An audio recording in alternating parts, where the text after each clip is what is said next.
समस्त दुखों का मूल, समस्त भ्रमों का मूल ये देहाभिमान है। गोस्वामी जी इसीलिए कहते हैं बहुत बड़े ज्ञानी महात्मा, बहुत बड़े प्रेमी महात्मा, बहुत बड़े भक्त, कोई सूत्र नहीं छोड़ा। संस्कृत मूल शूल प्रदनाना सकल शोकदायक अभिमाना, वही तो यार इसमें संस्कृत में वर्णन हुआ, हिंदी में कह रहे हैं। जब तक इस दुरात्मा अहंकार से अपना संबंध नहीं छुड़ा लोगे, तब तक मुक्ति या प्रेम लक्षणा भक्ति लेस मात्र भी तुम्हारे हृदय में नहीं जागृत होगी। तभी हो जाता है कि हम 20 वर्ष हो गए माला जपते, हमें कोई लाभ ही नहीं मिला। अंधा बटे पड़ा चबाए तो लाभ कहां से मिलेगा? पड़ा तो बंधा हुआ है अहंकार को, चबाता चला जा रहा है। ये अहंकार ग्राह राहु की तरह तुम्हारे स्वरूप को ढक दिया है। नित्यानंद स्वरूप को आवरण किए हुए अंतःकरण का अहंकार तुम्हें दुख प्रदान कर रहा है। गुरु कृपा से प्राप्त ज्ञान के द्वारा इस अहंकार का त्याग कर दो। अब चाहे भक्ति में आ जाओ, गर्भ गोविंद ही नहीं भावे, सुनो राम कर सहज स्वभाव, जन अभिमान न राखें काहू, क्योंकि ताते करें कृपा निधि दूरी, सेवक पर ममता अति भूरी, अहंकार त्यागना ही त्यागना। चाहे आप भक्ति से चलो चाहे ज्ञान से चलो, यहां अहंकार का पर्वत लादे हुए घूम रहे हैं। मैं अज्ञान से अत्यंत मोहित बुद्धि को कल्पना से बांध दिया गया। जो कल्पना, हिरण का चिंतन किया, हिरण बन गया। अब मनुष्य का शरीर मिला मुक्त होने के लिए, अब कोई चिंतन न रह जाए प्रभु के सिवा, ऐसा उपाय करो। ये जो मैं हूं ये प्रतीति केवल अज्ञान के कारण हो रही, इसका सर्वथा नाश हो जाएगा जब आप उपासना में, चाहे ब्रह्म उपासना करो चाहे भगवत उपासना करो। जब तक देह में थोड़ा सा भी राग रहता है तो विषय रूपी विष अपना प्रभाव दिखा के रहता है। उस अधकचरे योगी को बार बार पटकता रहता है विषय भोग। जब तक शरीर में राग रहता है थोड़ा भी विषय प्रियता बनी रहती है, पटकता रहता है, यही होता रहता है। अहंकार निश्चेष निवृत्ति से उससे उत्पन्न हुए नाना प्रकार के विकल्पों का नाश हो जाने पर ही आत्मबोध होता है या प्रेम होता है। अर्थात अहंकार है तो मैं ये भोगूंगा, मैं देखूंगा, मैं सुनूंगा, मैं, ये सब बना रहता है, तभी तक न मोक्ष है न प्रेम है। इस विकार को बढ़ाने वाले आत्मा का प्रतिबिंब युक्त अंतःकरण का अहंकार, स्वरूप को छिपाने वाला, सुख का नाश करने वाला, दुख देने वाला, तुझ आनंद स्वरूप को भटकाने वाला एक ही है, ये तेरा देहाभिमान। ये इस संसार बंधन को पुष्ट किए हुए है। ये अहंकार रूप शत्रु साधक को रास्ते में ही निकल जाता है, आगे नहीं बढ़ने देता। विषय चिंतन इसका मुंह बगाड़ना है। बहुत ध्यान देने योग्य बात कह रहे हैं। साधक को रास्ते में ही यह निकल जाता है अहंकार। इसका मुंह बगाड़ना क्या है? अब निकलने वाला है विषय चिंतन। विषय चिंतन हो रहा है मतलब मरने वाले हो तुम अपनी उपासना से, फिर तुम्हारा मृत जीवन रहेगा। अरे अब कौन, बस उसी में फिसल कर उसी में गिर जाओगे, उठना मुश्किल हो जाएगा। उठने का अवसर कभी कभी भगवान देते हैं गुरुदेव। न जाने कितने युगों बाद मुझे मनुष्य शरीर मिला होगा, उसमें कैसी कृपा हुई। कितने मनुष्य हैं रोज किनको सत्संग मिलता है, किनको वृंदावन में बैठने का अवसर मिलता है, किनको नाम जप करने की प्रेरणा मिलती है। अरे ऐसे गृहस्थ हैं कि अगर उनका बच्चा नाम जप करने लगे तो पिटाई करके माला आदि तोड़ के फेंक देते हैं। फिर जब बच्चे सयाने होते हैं तब उनकी पिटाई करके बाहर भेज देते हैं घर के, कि तुमने यही सिखाया था ना, अब ले उसका परिणाम यही लो। अरे जीवन परमानंद में भगवत प्राप्ति के लिए मिला है। बहुत बहुत पॉइंट की बात करें, ध्यान देना। जब साधक अहंकार को लेकर चलता है, देहाभिमान को लेकर, तो विषय चिंतन उसका मुख है। विषय चिंतन हुआ, मारे गए, और एक बार मारने पर फिर उठने का अवसर नहीं देखता, क्योंकि बार बार भोगने की प्रबल इच्छा हो जाती है। बार बार भोगने से उसका उत्साह नष्ट हो जाता है और लगता है अब जिएंगे तो ऐसे ही जिएंगे, जीने का अब कोई रास्ता नहीं रह गया, गिर गया, स्वात्मानंद की अभिलाषा नष्ट हो गई। नष्ट हुए जंबीर के वृक्ष के समान इस अहंकार को समझो। अगर जल की वर्षा ना हो तो ये आपको लगेगा, जंबीर नाम का होता है कोई वृक्ष, कि वो लगता है नष्ट हो गया, लेकिन जो ही वर्षा होती पुनः हरा हो जाता है। ऐसे ही साधना काल में उपासक को ऐसा लगता है देहाभिमान गलित हो गया, लेकिन जो ही विषय सानिध्य और विषय चिंतन हुआ कि पूरा नया फिर हो जाता है, खतरनाक। इसीलिए कहा गया साधु समागम में ही निरंतर रहो।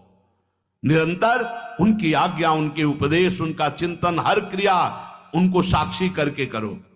हाँ, गुरुदेव ने ये कहा है, गुरुदेव ने कहा ये नहीं करना, ऐसा करना है, तब ये अहंकार से बच। तिनकी संगति रहत जाति कुल मद सब नंसई, भगवत प्रेमी महात्मा।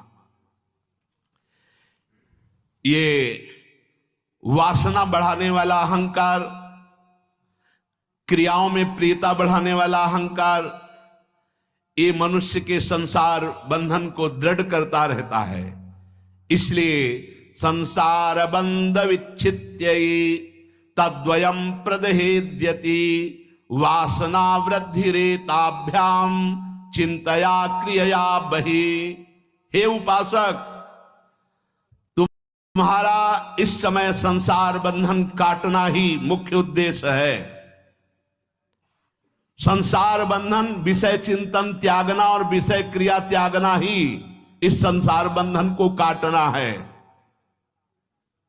फिर ध्यान दीजिए, अय उपासक, इस समय तुम्हारा प्रथम कर्तव्य है संसार बंधन काटना। संसार बंधन काटना, विषय चिंतन और विषय क्रिया ये दोनों ना होने पावे, तुम्हारा संसार बंधन कट जाएगा। इसीलिए अब्रावृत भजनात् अखंड भजन। इसीलिए तनहि राख सत्संग में मन ही प्रेम रस भेव, सुख चाहत हरिवंश हित कृष्ण कल्प तरु सेव। कोई मिनट ऐसा न रहे जिसमें हम विषय चिंतन करें। विषय चिंतन विषय क्रिया दोनों को काट देना, संसार बंधन को जड़ से काट देना है। संसार बंधन काटने के लिए तुम्हें उपासना मिली है। संसार बंधन काटने का स्वरूप है ना विषय चिंतन होना, ना विषय क्रिया होना। इसीलिए अभ्यास योग युक्त ने चेतसा नान्यगामिना। ऐसा अभ्यास करो, कभी वाणी पाठ, कभी नाम जप कीर्तन, कभी हम सेवा में लगे, कभी बैठ करके सत्संग सुन रहे हैं, उसका चिंतन कर रहे हैं, मनन कर रहे हैं, बच गए संसार बंधन से। इन दोनों से आत्मस्वरूप का बोध नहीं हो पाता, विषय चिंतन और विषय क्रिया। एक बार किसी ज्ञानी महात्मा से मिलने के लिए पूज्य भाई जी श्री हनुमान प्रसाद पोद्दार जी गए, और वो किसी शास्त्र विरुद्ध आचरण को प्रमाणित करके अपने पास रखे हुए थे और वैसा ही क्रिया करते थे। भाई जी गए तो उन्होंने कहा कि हम आप पर संशय नहीं करते हैं, पर यह शास्त्र विरुद्ध है जो आप कर रहे हैं। किसी की हिम्मत नहीं होती थी उनसे बात करने की। बड़े ज्ञानी थे, शास्त्र ज्ञानी, बहुत बड़े ज्ञानी थे। तो उन्होंने कहा आपको जानकारी जो करनी हो कीजिए, आप इस विषय पे क्यों बोलते हैं? तो उनका जानकारी हमें और कुछ नहीं करनी, केवल ये करनी है कि आप शास्त्र विरुद्ध आचरण क्यों कर रहे हैं। यदि आप महात्मा है, ज्ञानी है, तो शास्त्र विरुद्ध आचरण क्यों कर रहे हैं?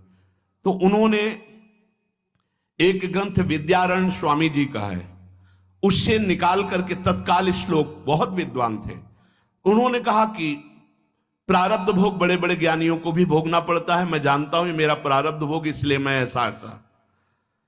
तो उन्होंने कहा अगर प्रारब्ध भोग के अधीन ज्ञानी है तो कुत्ते में और ज्ञानी में क्या अंतर है? क्योंकि कुत्ता भी अपने प्रारब्ध को ही भोगता है। आप प्रारब्ध भोगता है,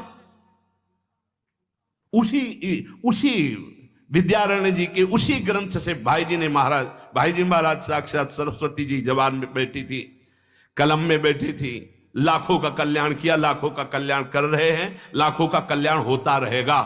भाई जी की वाणी से बड़ा सुख मिला। भाई जी ने कई श्लोक उसी ग्रंथ से बोले, दार्शनिक ग्रंथ से, कि अगर प्रारब्ध भोग के अनुसार ही ज्ञानी की चेष्टा होती तो उसमें क्या अंतर है। पशु अपने प्रारब्ध का भोग करता है। तस्मात् शास्त्रम प्रमाणम ते कार्याकार व्यवस्थित। अब उनके बोलने की कोई जगह नहीं रह गई, क्योंकि उसी शास्त्र से उत्तर दिया। बात यहां कह रहे हैं, विषय चिंतन और विषय क्रिया यही संसार बंधन है। इस पर किसी की वकालत नहीं चलेगी। शास्त्राज्ञा महान जो मुनिजन हैं, ब्रह्मबोध संपन्न है, महाभागवत जन, उनकी बात है। ये दोनों स्वरूप को ढके हुए हैं, वासना चिंतन, विषय चिंतन और विषय क्रिया, यही बंधन है। इनका क्षय करो, वासना चिंतन न होने पावे।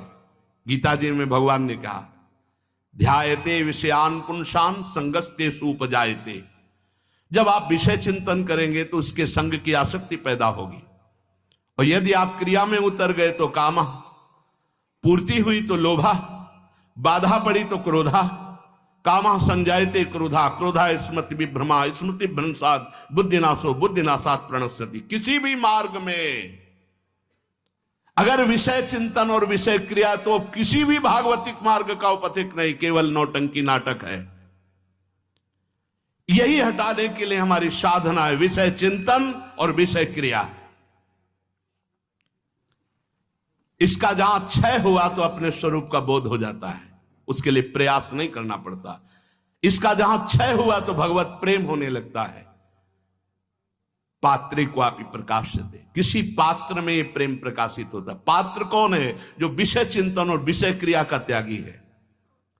पूज्य सदगुरुदेव भगवान जब गिरिराज जी की परिक्रमा साथ दे रहे थे, तो जब पूज्य बाबा की समाधि आई पंडित गया प्रसाद जी की, तो बैठे जाकर समाधि के पास और कहा, जानते हो ऐसे महापुरुष कभी कभी प्रकट हुआ करते हैं। क्यों? क्योंकि बाबा वैराग्य प्रधान अनुराग मार्ग में थे। आजीवन वैराग्य की कसौटी पर कसे रहे।